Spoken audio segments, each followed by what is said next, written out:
Ćao ljudi, dobrodošli nazad na moj kanal.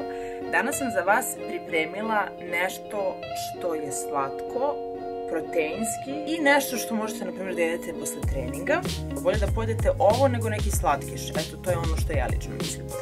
Vrlo se brzo sprema i ako pratite moje Instagram storije možda ste primetili da sam baš često kačila tu vrstu preliva. Stavljala sam taj preliv u palačinki ili sam jela ovako samostalno, možete da birate, tako da ostanite sa mnom da vidite vrlo jednostavno, brzo i lako.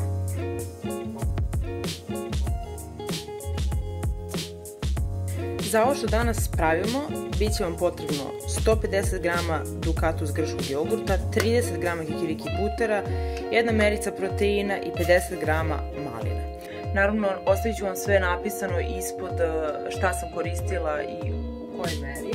Ono što mi je jako bitno da napomenem, to je da protein koji ja trenutno koristim, uopšte nije bitna marka ili ukus, svejedno, to je onaj protein koji se kupuje u kantama ili u protein shopu i tako to, znači na taj protein mislim.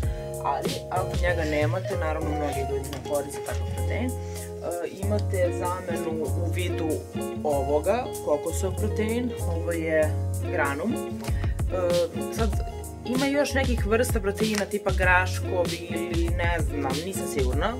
Ovaj znam da je stvarno dobar i ukusan je, ali ako stavljate samo njega, onda morate da dodate i kašiku meda da bi ovo bilo slatko, jer ne znam koliko će vam se dopasti da nije slatko. Morate imati malo tu notu da se osjeti kao da jedete dezert, a da je ipak mnogo bolji od dezerta možete kupiti negde na ulici. Stavljamo u šolju veću ili činiju, pošto je ova šolja dosta velika, u činiju 150 g ovog grčkog jogurta. Sad, ovo što moram da vam kažem, ova šolja sama po sebi ima 330 g, tako da sam u odnosu na to odradila merenje, a što se tiče grčkog jogurta koristim Dukatus grčki jogurt. Sljedeće što stavljam je 30 g kikiriki putera. Shvatam da je ovaj ubrus na kvarnu postao glavni lik ove epizode. Mislim da je to, s obzirom na ovakvu situaciju, nešto potpuno očekivano. Dakle, stavljamo kikiriki puter, treba da nam bude na 510 otprilike. I ja ću pretpostaviti da će tih 10 g da je ostalo na nožiću, evo uzet ću još malo. Recimo da je to tih 10 g, sad ćemo da miješamo.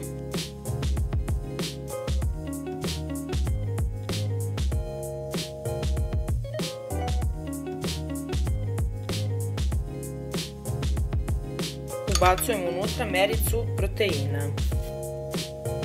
Protein, merica, mešamo.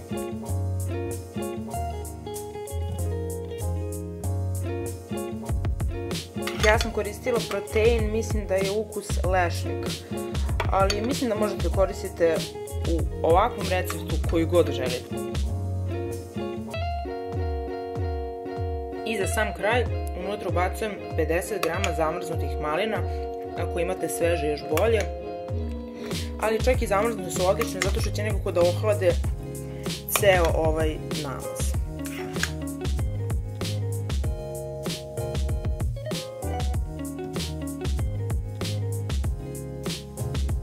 Što se više ove maline tope, to je boja lepša. Pogledajte ovo.